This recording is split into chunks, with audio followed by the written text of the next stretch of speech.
Hello दोस्तों, कैसे हैं आप सब? ठीक है, ओके। आज हम फिजिक्स के एक बहुत ही इंपॉर्टेंट चैप्टर में से एक हिस्सा लेकर आए हैं जिसे कहते हैं प्रकाश। प्रकाश का परावर्तन और अपवर्तन अक्सर सुनने को मिलता है। परावर्तन, अपवर्तन, रिफ्लेक्शन, रिफ्रैक्शन, ये होता क्या है, इसके बारे में आज हम चर्चा करने वाले हैं। यह प्रकाशिकी का एक हिस्सा है, एक भाग है, एक टॉपिक है। प्रकाशिकी जिस शाखा के अंतर्गत हम प्रकाश के प्रकृति और उनके गुणों का अध्ययन करते हैं वो ऑप्टिक्स कहलाता है, प्रकाशिकी कहलाता है। ये 10वीं में भी पढ़ना है और 12वीं में भी पढ़ना है, इंटरमीडिएट साइंस फिजिक्स में। तो शुरू करते हैं परावर्तन एवं अपवर्तन। सबसे पहले हम जाने कि परावर्तन क्या है। परावर्तन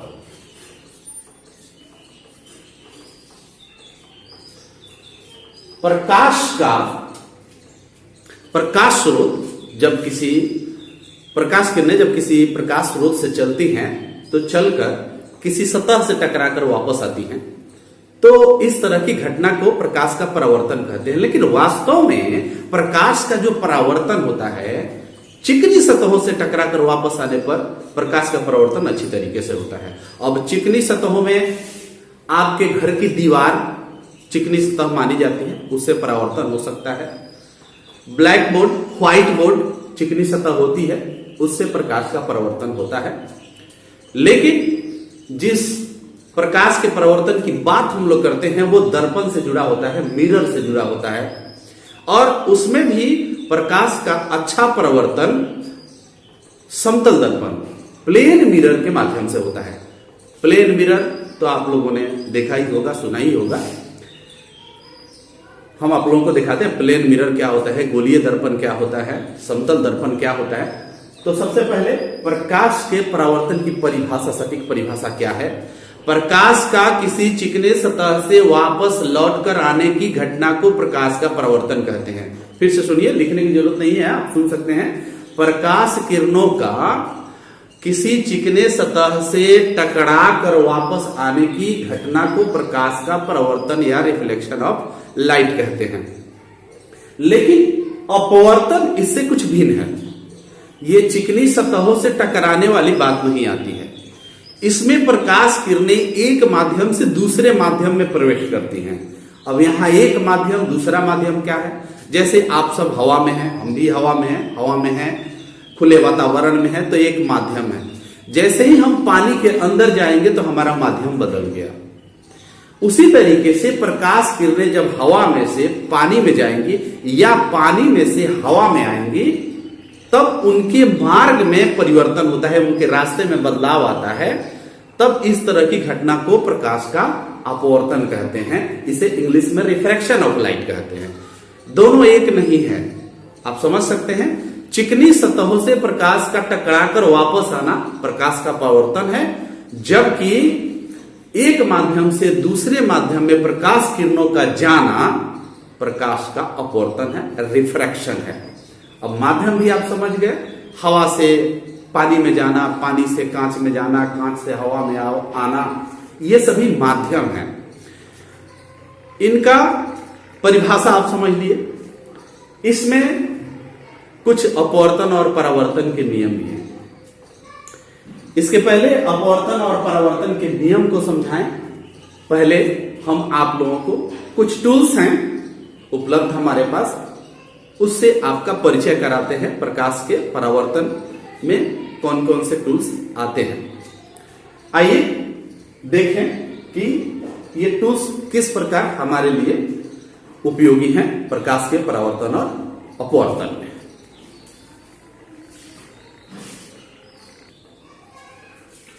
चलिए दोस्तों, आपको कुछ टूल्स दिखाते हैं जो हमारे लैब में फिलहाल उपलब्ध हैं परावर्तन अपवर्तन के लिए।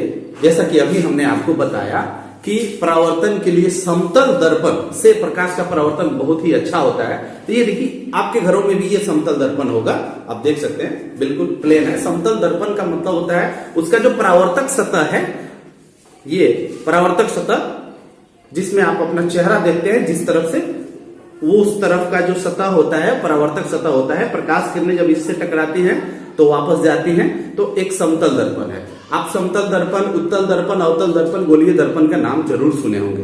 तो यही है वो समतल दर्पण, छोटा साइज में है, इससे बड़ा बड़ा साइज में आपके घरों में हो सकता है, आप इसे देखे हैं, हो सकता है कभी नहीं समझे हैं। यह समतल दर्पण है।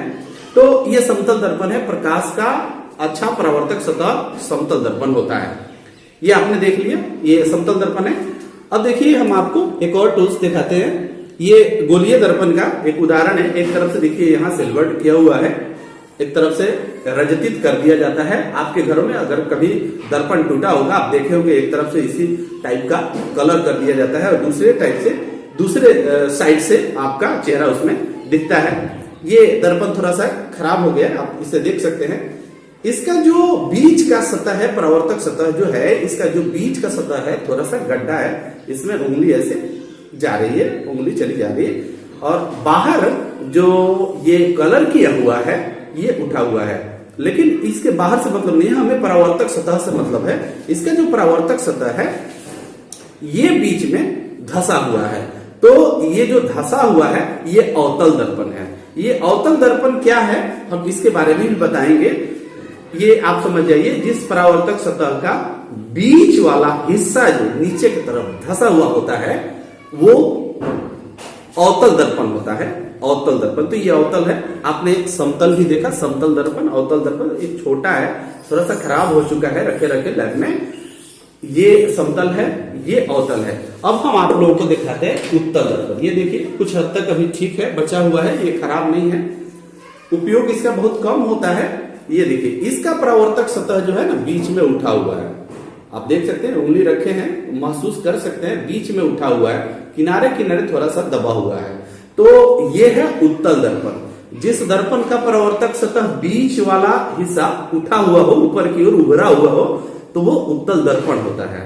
और आप लोग वाहनों में, कार, मोटरसाइकिल, साइकिल में जो साइड मिरर के रूप में आप देखते हैं, जो ड्राइवर के बगल में होता है, जिसके माध्यम से हम पीछे आने वाले वस्तुओं को देखते हैं, वो उत्तल दर्पण ही होता है। उत्तल दर्पण में वस्तु का बिल्कुल सही प्रतिबिंब बनता है और वस्तु के आकार से छोटा बनता है।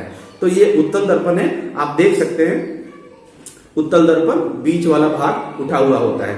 तो हमने आपको 3 दर्पणों को दिखाया, एक उत्तल दर्पण, एक अवतल दर्पण और एक समतल दर्पण। अब आपको दिखाते हैं, इसमें लेंस की भी बात आएगी। लेंस, ये देखिए दर्पण की तरह ही होता है, लेकिन इसमें किसी साइड से कलर नहीं किया जाता है, कोई भी साइड इसका ढक कर नहीं रखा जाता है, बिल्कुल पारदर्शी होता है, ओपन होता है, एक तरफ से दूसरे तरफ दिखता है। लेकिन इसके बनावट में अंतर है। देखिए यहाँ बीच का हिस्सा बिल्कुल गड्ढा है, आप देख लीजिए, गैपिंग हो सकता है, नजर है, आप इससे महसूस कर सकते हैं। आइए हम इसे लगाकर दिखा रहे हैं आपको, शायद कुछ महसूस कर सके। ये महसूस कर पा रहे हैं, थोड़ा बड़ा है। अच्छा ये देखिए, मैं पेन लगाकर दिखा रहा हूं आपको, गैपिंग नजर आ रहा है, गैपिंग, पेन और इसके दोनों कोरों के बीच में गैप नजर आ रहा है, आप गैप देख सकते हैं, ठीक से देखिए, गैप है, इसमें गैप है, गैप। तो ये बीच वाला जो हिस्सा है, ये बीच वाला हिस्सा धसा हुआ है। तो दर्पण में भी धसा हुआ था, अवतल है, और इसमें भी धसा हुआ है, ये भी अवतल ही है। बीच का सतह धसा हुआ है, लेकिन दोनों तरफ से दिख रहा है, पारदर्शी है, पारदर्शी है। ये अवतल लेंस है, दर्पण नहीं है, लेंस है।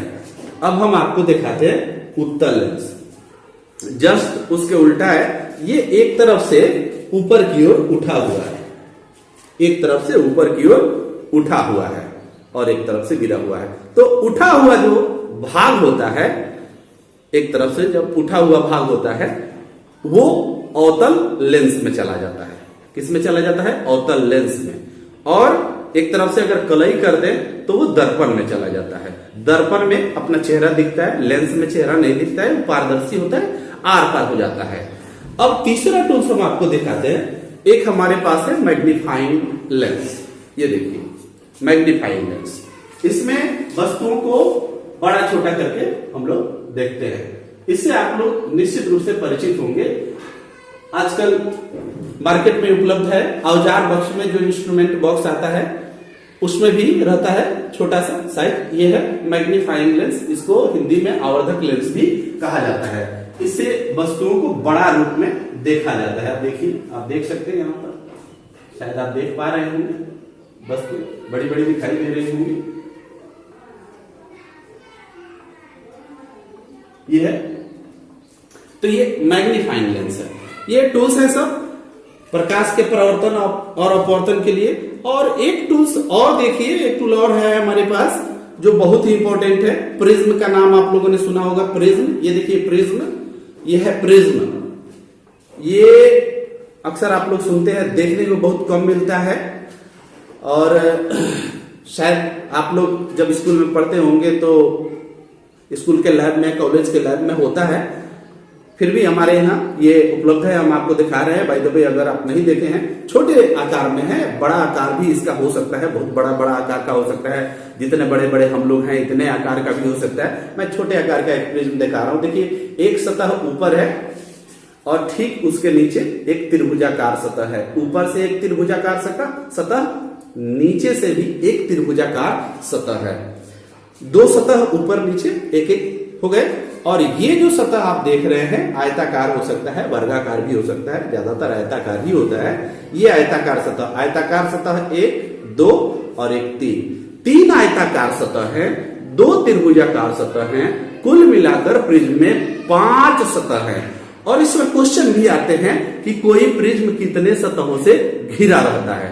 तो आपका सही जवाब क्या होगा? 5 सतहों से घिरा रहता है। यही है वो प्रिज्म, यही है वो प्रिज्म, 5 सतहों से जो घिरा रहता है, ऊपर त्रिभुजाकार और साइड में आयताकार। उसमें यह भी क्वेश्चन हो सकता है कि 5 सतहों से घिरे किसी प्रिज्म में कितने सतह त्रिभुजाकार होते हैं? तो 2 सतह त्रिभुजाकार होते हैं और 3 सतह आयताकार होते हैं। 5 सतहों से ये प्रिज्म घिरा रहता है। यही है वो प्रिज्म। ये भी एक प्रकाशिकी यंत्र है। इसके माध्यम से भी हम लोग प्रकाश के बहुत सारे गुणों और प्रकृतियों का अध्ययन करते हैं। तो ये सारे टूल्स हमने आपको दिखाया। अब हम प्रकाश के परावर्तन, गोलीय दर्पण क्या है, गोलीय लेंस क्या है, इसके बारे में पढ़ेंगे। आइए देखते हैं परावर्तन। परावर्तन की परिभाषा हम बता चुके हैं, फिर भी लिख दिए समझने के लिए। जब प्रकाश किरणें किसी चिकनी सतह से टकराकर वापस लौटती है तो इस घटना को प्रकाश का परावर्तन या रिफ्लेक्शन ऑफ लाइट कहते हैं। दूसरे शब्दों में शॉर्टकट भी कहा जा सकता है। प्रकाश किरणों का किसी सतह से टकराकर वापस आना, ये घटना प्रकाश का परावर्तन या रिफ्लेक्शन ऑफ लाइट कहलाता है। अब ये देखिए होता कैसे है।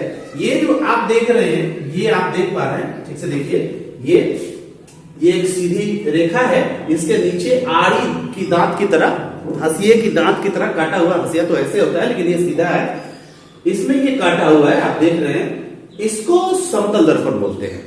अभी हमने बताया आपको कि समतल दर्पण से प्रकाश का अच्छा परावर्तन होता है, तो ये हमने समतल दर्पण बनाया। अब समतल दर्पण, यही दर्पण जो आप लोगों को हमने दिखाया था, यही दर्पण है। वो आपके घरों में भी होता है, बड़ा छोटा जो भी है, यही वो दर्पण है। अब सवाल है कि एक तरफ हमने ये दांत क्यों काटा? ये दांत इसलिए ताकि आप समझ सके कि एक तरफ से जो इसका सतह है बंद हो गया है, कलई कर दिया गया है, उसे रंजित कर दिया गया है, रंग दिया गया है, ताकि दूसरे तरफ से जब प्रकाश किरणें उस पर पड़े तो उसका रिफ्लेक्शन हो, वो वापस चली जाए। अगर नहीं रंगते तो फिर वो दर्पण नहीं होता, लेंस हो जाता। और लेंस हो जाता तो प्रकाश किरणें टकराकर वापस कहां लौटती? प्रकाश किरणें इससे होकर के बाहर चली जाती।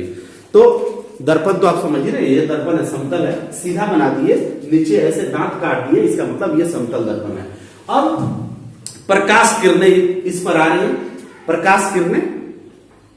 प्रकाश किरणों में जो किरण पहले इस दर्पण पर पड़ती है उसे आपतित किरण कहते हैं। प्रकाश की किरण जो दर्पण पर आकर गिरती हैं, आपतित होती हैं, उसे आपतित किरण कहते हैं। आने वाली किरण, प्रकाश किरण जो दर्पण पर आती है उसे आपतित किरण कहते हैं। और वही किरण दर्पण की सतह से टकराकर वापस चली जाती है तो उसे परावर्तित किरण कहते हैं। अब आपतित किरण और परावर्तित किरण आई गई, उनके बीच अगर हम लंब खींच दें तो इस तरीके से भी दो कोण, इस पर एक कोण बना है, ये आप देख सकते हैं, ऐसे और ऐसे एक कोण बना है, बड़ा वाला कोण बना है, ऐसे बना है। अब इसका हम कुछ नाम दे देते हैं इसको समझने के लिए। मान लीजिए ये A है, यहां पर O है और ये B है और ये N है। तो आपतित किरण और परावर्तित किरण के बीचों बीच यहां आपतन बिंदु से जिस बिंदु पर किरण आती है, आपतित होती है, उस बिंदु को आपतन बिंदु कहते हैं। तो इस बिंदु पर से अगर सीधा लंब खींच दिया जाए 90 डिग्री का, तो वो आपतित किरण और परावर्तित किरण के बीच जो कोण बना है उसको दो भागों में बांट देता है। कौन बांट देता है? ये अभिलंब बांट देता है। एक कोण यहां आ गया, दूसरा कोण यहां आ गया। तो आपतित किरण और अभिलंब के बीच जो कोण बना है उसे आपतन कोण कहते हैं, और परावर्तित किरण अभिलंब के बीच जो कोण बना है उसे परावर्तन कोण कहते हैं। अब ये एंगल ऑफ इंसिडेंट और ये एंगल ऑफ रिफ्लेक्टेड, ये रिफ्लेक्टेड रिफ्लेक्शन भी कह सकते हैं। इसको आर रिफ्लेक्शन से बना है इसलिए आर, और ये इंसिडेंट, ये किरण आ रही है तो ये एंगल ऑफ इंसिडेंट और ये एंगल ऑफ रिफ्लेक्शन। आपतन कोण और परावर्तन कोण, आपतित किरण और अभिलंब, आपतित किरण और अभिलंब से बना कोण आपतन कोण, परावर्तित किरण और अभिलंब से बना कोण परावर्तन कोण। अभिलंब क्या है? आपतन बिंदु से सीधे जो लंब खींचा जाता है वही अभिलंब होता है। इंग्लिश में उसे नॉर्मल कहते हैं, इसलिए एन लिखते हैं। और यहां जो आपतन कोण है, परावर्तन कोण है, बराबर दो भागों में कौन बांट दिया है? पहले वाले कोण को तो अभिलंब बांट दिया है। तो आपतन कोण परावर्तन कोण के बराबर होता है। जस्ट लाइक अब ये रिफ्लेक्शन कैसे होता है? मान लीजिए कि ये समतल दर्पण है और जिस एंगल के साथ ये किरण आई है उसी एंगल के साथ वापस जाती है।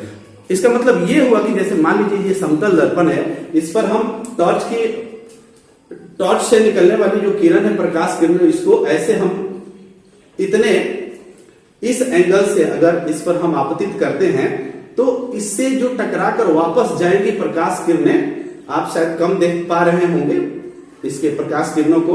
तो अगर इतना से हम प्रकाश किरणों को इस पर आपतित करते हैं तो जिस एंगल पर ये है उसी एंगल से इधर से वापस जाएंगी। अगर हम एंगल को और थोड़ा सा बड़ा करें और सीधा ला करके 90 डिग्री पर इसे आपतित करें, इसे 90 डिग्री पर आपतित करें तो क्या होगा? जैसे हम इतना पर इसको आपतित कर रहे हैं तो इतना ही डिग्री से वो रिफ्लेक्ट हो जाएगी, लेकिन जैसे हम धीरे धीरे ऐसे आएंगे तो रिफ्लेक्टेड जो रे है, जो परावर्तित किरण है, वो भी इधर आएगी। तो इधर से ये किरण जा रही है, उधर से वो किरण आ रही है, और एक समय ऐसा भी होगा अगर बढ़ाते जाएंगे तो 90 डिग्री पर आप इसका रिफ्लेक्शन इसको आपतित करेंगे तो परावर्तित 90 डिग्री पर ही हो जाएगी। तो जितना बड़ा आपका आपतन कोण होगा उतना ही बड़ा परावर्तन कोण होगा। अगर आपतित किरण को और यहां से करें तो परावर्तित किरण की और यहां से होगी। जैसे जैसे ये इधर बढ़ेगी वैसे वैसे ये इधर बढ़ेगी और समय जाकर नॉर्मल पर मिल जाएंगे अगर 90 डिग्री पर आप फोकस करते हैं। तो ये हमने दिखाया आपको समतल दर्पण से कैसे प्रकाश का परावर्तन कराया जाता है। प्रकाश के परावर्तन के दो नियम हैं।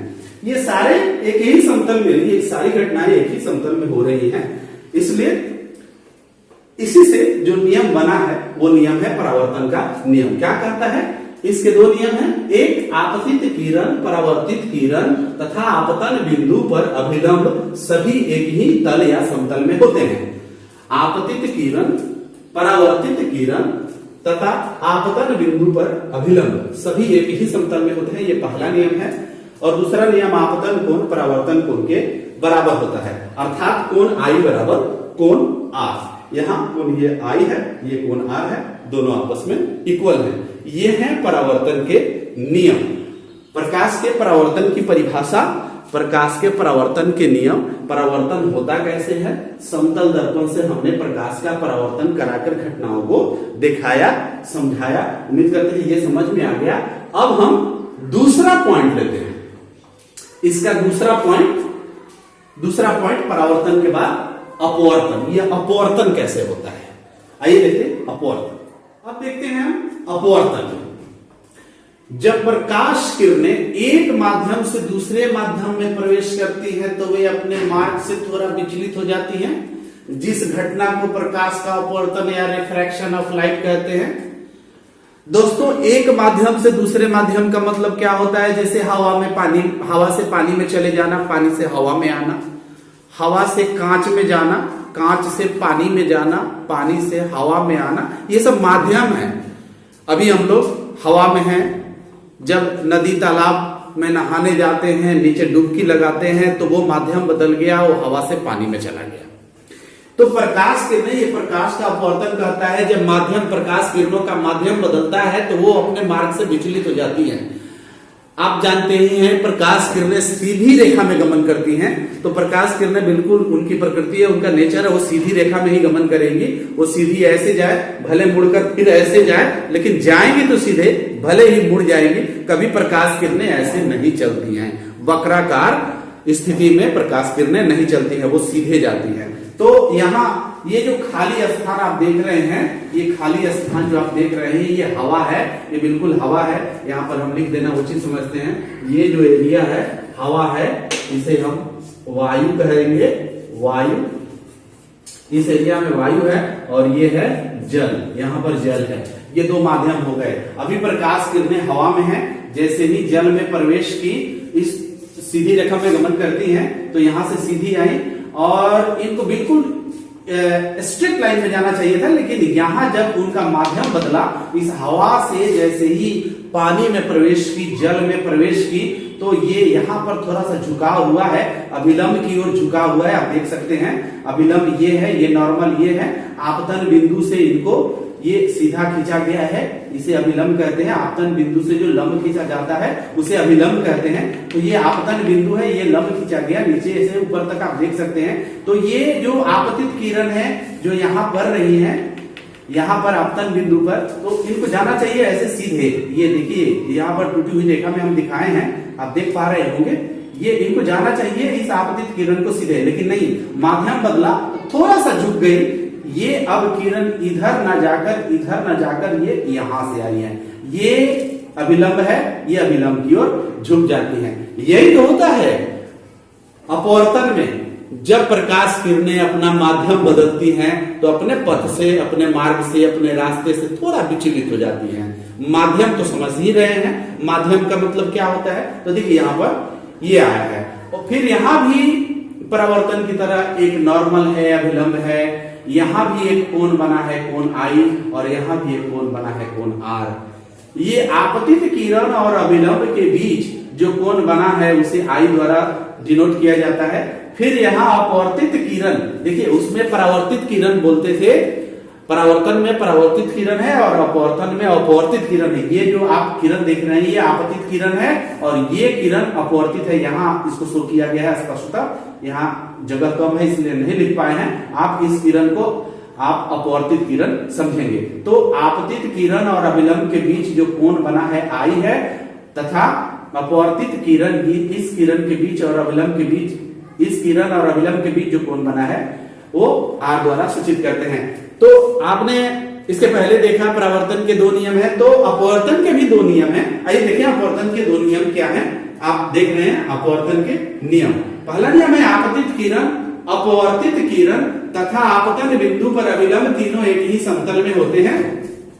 दूसरा जो नियम है, दो माध्यमों के लिए आपतन कोण की जया यानी साइन आई तथा अपवर्तन कोण की जया साइन आर, जया साइन को बोलते हैं, SIN साइन पढ़ेंगे, सिन नहीं पढ़ेंगे।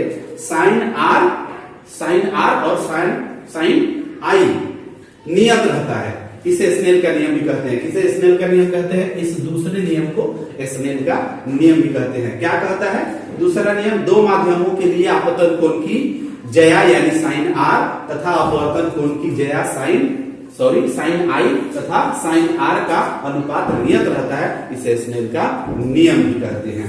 अर्थात sine I equal to sine R या sine I by sine R equal to एक नियतांक। ये है अपवर्तन। इसके पहले हमने जो बताया वो था परावर्तन। उसके भी दो नियम है, इसके भी दो नियम है। इसमें एक दूसरा नियम स्नेल का नियम कहलाता है। सवाल पूछे जाते हैं स्नेल के नियम को लिखें, तो कभी कभी विद्यार्थी दोनों नियम लिख देते हैं। इससे हम तो नहीं करता है, लेकिन आपसे केवल स्नेल का नियम पूछा जाए तो आप दूसरा नियम लिख दीजिए, उसे समझाने को कहा जाए तो समझा भी सकते हैं। इस फिगर के माध्यम से आप चित्र बना दीजिए, समझा दीजिए। जब आपसे पूछा जाए स्नेल का नियम लिखे तो आप दूसरा नियम लिख सकते हैं। अगर आपसे पूछा जाए कि अपवर्तन के नियम लिखे तो जाहिर सी बात है आपको दोनों लिखना पड़ेगा। तो आपने क्या देखा, इसमें आपने देखा कि परावर्तन क्या है, अपवर्तन क्या है।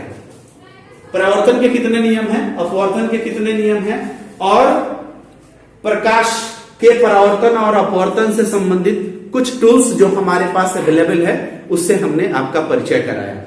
अब थोड़ा सा आपको और समझ देना है कि गोलीय दर्पण क्या है या गोलीय लेंस क्या है, इसके बारे में हम बता रहे हैं। तो चलिए शुरू करते हैं। गोलीय दर्पण क्या है, अब हम जानेंगे गोलीय दर्पण होता क्या है। गोलीय दर्पण, यहां गोलीय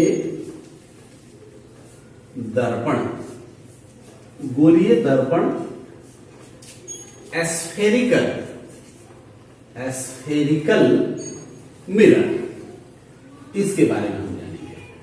गोलीय दर्पण एस्फेरिकल मिरर। गोलीय दर्पण एक खोखले गोले का भाग होता है, कांच का एक खोखला गोला मान लीजिए। गोलीय दर्पण कांच के एक खोखला गोला का भाग होता है। मन में इमेजिन कीजिए, कांच का एक गोला है जो खोखला है। जैसे फुटबॉल हम सब खेलते हैं तो अंदर से खोखला होता है, हवा भर दिया जाता है तो थोड़ा सा भर जाता है, लेकिन वो भी मान लीजिए कि नहीं है, बिल्कुल अंदर से खोखला है। गोलीय दर्पण बनाना है, बताना है, समझना है कि गोलीय दर्पण आखिर होता क्या है। तो कांच का एक खोखला गोला जो अंदर से बिल्कुल खाली है, ये मान लीजिए एग्जाम्पल के तौर पर ये गोला है। अब इसे वृत्त नहीं समझे, वो गोला समझे, गोला। अब अगर हम इसको बीच से थोड़ा सा काट दें, यहां से और यहां से काट दें, तो आप देख सकते हैं दो भाग में बट गया। तो कांच का जो गोला है उसे हमने बीच से काट दिया। अब कटोरी कटोरी जैसा दो भाग हो गया। अगर हम थोड़ा सा और ज्यादा काट दें, ऐसे काट दें, देखिए ऐसे काट दें, तो अब जो बीच वाला भाग गायब हो गया। अब कटोरी थोड़ा सा और फैला हुआ नजर आ रहा है। थोड़ा सा और इसको काट दें दोनों साइड से, तो कुछ इस तरह का हमें दिखेगा। अब चूंकि कांच का खोखला गोला है, आपने बीच से काट दिया तो इस तरह का हिस्सा आ गया। इस तरह का जो हिस्सा आ जाता है, इसी से हम गोलीय दर्पण बनाते हैं। लेंस भी इसी टाइप से बनता है। तो अब ये दर्पण कैसे बनेगा, कांच का गोला है, पारदर्शी है, एक तरफ से दूसरे तरफ दिखाई दे रहा है। ये दर्पण कैसे हो सकता है, कांच का गोला है, हमने इमेजिन किया, मन में सोच लिया, कल्पना कर लिया कि कांच का गोला है, खाली है, काट दिए, काट कर बिल्कुल छोटा किए, कटोरी का तल जैसा थोड़ा ऊपर उठा हुआ दिख रहा है। तो ये दर्पण कैसे हो गया, दर्पण होगा जब हम एक तरफ से इसे कलई कर देंगे, इसे पेंट कर देंगे, रजतित कर देंगे, रंग देंगे, तो एक सतह बिल्कुल समाप्त हो जाएगा और दूसरा सतह जिस पर प्रकाश किरणें परावर्तित होंगी, परावर्तक सतह बच जाएगा। तो अब यहां पर ध्यान देना है कि आप रंगेंगे कहां, अंदर रंगेंगे कि बाहर रंगेंगे। मान लीजिए आप इसको अंदर से रंग देते हैं, एक हिस्से को आप अंदर से रंग देते हैं। रंग देने का मतलब ये आरी दांत आप देख रहे हैं, हसुआ की दांत की तरह देख रहे हैं। ये रंगने की सिंबल है कि हमने इसे रंगा है, किधर से, अंदर वाले भाग से। तो आपने ये खाली छोड़ दिया, तो जो खाली छोड़ दिया वही भाग, वही परावर्तक सतह जो है, वही परावर्तक सतह है किसी दर्पण का। गोलीय दर्पण चूंकि गोला से निकलकर आया है, गोलीय गोल चीज से निकल कर आया है, इसलिए इसका नाम गोलीय है। अब ये अंदर से रजतित कर रहे हैं, आप कलर कर रहे हैं, तो बाहर वाला भाग जो बीच का हिस्सा है आगे की ओर थोड़ा सा उभड़ा हुआ है, इसलिए उत्तल दर्पण हो गया। इसका नाम हो गया उत्तल दर्पण। कैसे उत्तल दर्पण नाम पड़ा, बीच का हिस्सा परावर्तक सतह, जिधर से हम अपना चेहरा देखते हैं, उधर से बीच का हिस्सा ऊपर की ओर उठा हुआ है। हम आपको इसके पहले दर्पण दिखा चुके हैं, एक बार फिर से दिखाना चाहेंगे। ये देखिए इस तरह से कलई कर दिया गया है, इस तरह से ये कलई कर दिया गया है, और दूसरा तरफ से ये ऐसे है, जिधर से हम चेहरा देखेंगे वही चीज है ये। अब ये इधर से कलई कर दिए, इधर से चेहरा दिखा, तो ये हो गया इसका परावर्तक सतह। ये हो गया परावर्तक सतह, ये परावर्तक सतह है, ये होगा। अब अगर आप इधर बाहर से कलई करते हैं, इधर से कलई करते हैं, रंगते हैं, तो परावर्तक सतह आपका ये बन गया, ये परावर्तक सतह बन गया। तो इसको कहेंगे अवतल दर्पण। अवतल दर्पण बहुत बार देखने को मिलता है कि विद्यार्थी कंफ्यूज हो जाते हैं कि आखिर हम उत्तल दर्पण और अवतल दर्पण कैसे उसका चित्र बनाए, कैसे फिगर बनाए। तो आप आसान है, सबसे पहले ये कर लीजिए, आप इस दिशा में भी कर सकते हैं। अगर आप बाहर से कलई करते हैं, बाहर से कलई करते हैं, ध्यान दीजिए, आप बहुत काम आने वाला चीज है। बाहर से कलई करते हैं तो ये बीच में गड्ढा बन गया, तो ये अवतल हो गया, अवतल दर्पण हो गया। अगर आप अंदर से कलई करते हैं, ऐसे कलई कर देते हैं, तो परावर्तक सतह ये हो गया, ये परावर्तक सतह है, इसमें ये परावर्तक सतह है, तब ये उत्तल हो गया, उत्तल दर्पण हो गया। देख सकते हैं, ये किसी खोखले गोले का भाग होता है जिसे आवश्यकता अनुसार काटकर बड़ा या छोटा करके रचित करके बनाया जाता है। गोलीय दर्पण किसी खोखले गोले का भाग होता है जिसे अंदर से या बाहर से रचित करके बनाया जाता है। अगर अंदर से रचित करके बना दिया जाए, अंदर से रचित करके बना दिया जाए, रंग दिया जाए, पेंट कर दिया जाए, तो उत्तल हो जाता है। और उसको बाहर से अगर पेंट कर दिया जाए तो वो अवतल हो जाता है। देखिए, ऐसे ही फिगर बनाना है। किस तरह से रचित करें कि अवतल हो, किस तरह से रचित करें कि उत्तल हो, आप फिगर से स्पष्ट समझ सकते हैं। अब सवाल है कि दर्पण फिर ऐसे कैसे होता है। तो अब समझने समझाने के लिए दर्पण, मान लीजिए ये भी किसी खोखले गोले का एक भाग ही होगा, गोला। अब गोला का मतलब गोल पूरा है, अब उसको काट करके ये छोटा सा बनाया गया है। तो किसी भी प्रैक्टिकल को करने के लिए प्रकाश किरणों को इधर से इधर खींचने के लिए तो ये अनंत तक चला जा रहा है।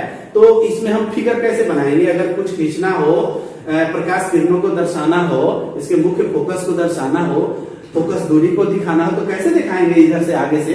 इसलिए इस दर्पण को ऐसे दिखाया जाता है, ऐसे समझा जाता है। तो इस हिसाब से हम दर्पण पर, ये बोर्ड पर इस दर्पण के हिसाब से फिगर क्रिएट कर सकते हैं। आपतित किरणों का, परावर्तित किरणों का, मुख्य फोकस का, ऐसे ही समझ लीजिए कि ये दर्पण जो है ऐसे ही है, ये दर्पण ऐसे है, ये दर्पण ऐसे है, ऐसे है। बस यही समझना है आपको। दर्पण, इसीलिए दर्पण का चित्र यहाँ ऐसे ही बनाया जाता है, ये ऐसे बनाया जाता है, ऐसे। दर्पण तो आप देख ही रहे हैं, लेकिन ये चित्र जो है इस स्थिति में बना हुआ है, ये चित्र जो है इस स्थिति में बना है। उम्मीद करते हैं आप समझ पा रहे होंगे। ऐसे बनाएंगे तो फिर आप फोकस दूरी कहाँ लेंगे, आपतित किरण कहाँ दर्शाएंगे आगे की ओर, ऐसे बनाएंगे तो बोर्ड पर आप दिखा सकते हैं। यही वजह है कि यहाँ पर ऐसे बनाते हैं। तो गोलीय दर्पण आप समझ गए। गोलीय लेंस भी कुछ इसी तरीके का होता है, इसको भी इसी हिसाब से बनाया जाता है, लेकिन चूंकि उसको थोड़ा सा मोटा पतला बनाया जाता है, हम इसे मिटा देते हैं। ये समझ में आ गया होगा।